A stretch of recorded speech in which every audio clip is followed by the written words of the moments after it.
ఏపీలో red book పాలన సాగుతుందన్నారు YCP అధ్యక్షుడు జగన్.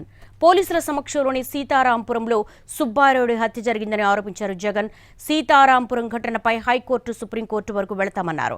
చంపిన వాళ్లపైనే కాదు, చంపించిన వాళ్లకు సపోర్ట్ చేస్తున్న చంద్రబాబు, లోకేష్ ను ముద్దాయిలుగా చేర్చాలన్నారు జగన్. వ్యాప్తంగా రెడ్ బుక్ పాలన సాగిస్తా ఉన్నారు.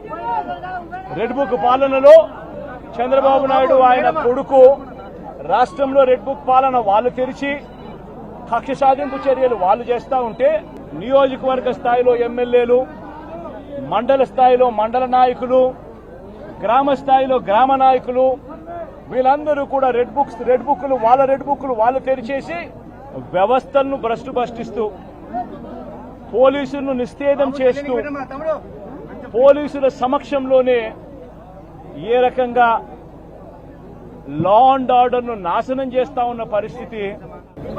ఈ గ్రామంలో ఈ ఘటన జరుగుతా ఉంది అని చెప్పి మీకు ఫోన్లు వచ్చినాయి. ఫోన్లు వచ్చిన తర్వాత ఎస్ఐ వచ్చినాడు, కానిస్టేబుల్ సమక్షంలో జరుగుతా ఉన్న విషయాలు చూశాడు. చూసిన తర్వాత కూడా ఎందుకు అడిషనల్ ఫోర్సు ఈ గ్రామానికి రాలేదు?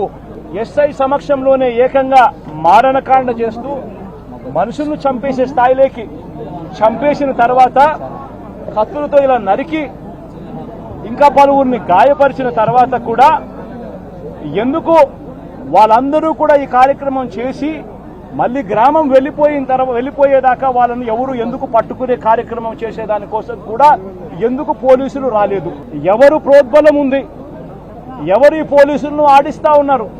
నేను ఒకటే చెప్తా ఉన్నా, జరిగిన ఈ ఘటన ఖచ్చితంగా హైకోర్టులో గట్టిగా దీనికి సంబంధించి హైకోర్టు అవసరమైతే సుప్రీంకోర్టు దాకా కూడా తీసుకొని పోయే కార్యక్రమం చేస్తాం.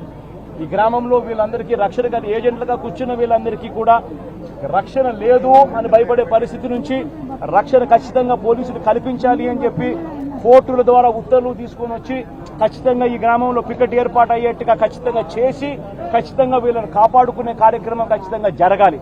అప్పుడే డెమోక్రసీ అన్నది రాష్ట్రంలో బతికే ఉంది అన్నది కొద్దో గొప్ప కనీసం ఎవరికైనా కూడా అర్థమయ్యే పరిస్థితి అన్నా కనీసం ఉంటుంది. కేవలం వాళ్ళని మాత్రం చంపిన వాళ్ళని మాత్రమే ఆపాకండి, చంపించిన వాళ్ళని కూడా తీసుకొని రావాలి. ఈ చంపించిన వాళ్లకు సపోర్ట్ చేస్తా ఉన్న ఈ నారా లోకేష్ అనే వ్యక్తి, ఈ చంద్రబాబు నాయుడు అనే వ్యక్తిని కూడా ముద్దాయిలుగా చేరిస్తే తప్పనించి ఈ రాష్ట్రంలో లా అండ్ ఆర్డర్ బతకదు అని కూడా ఈ సందర్భంగా తెలియజేస్తారు.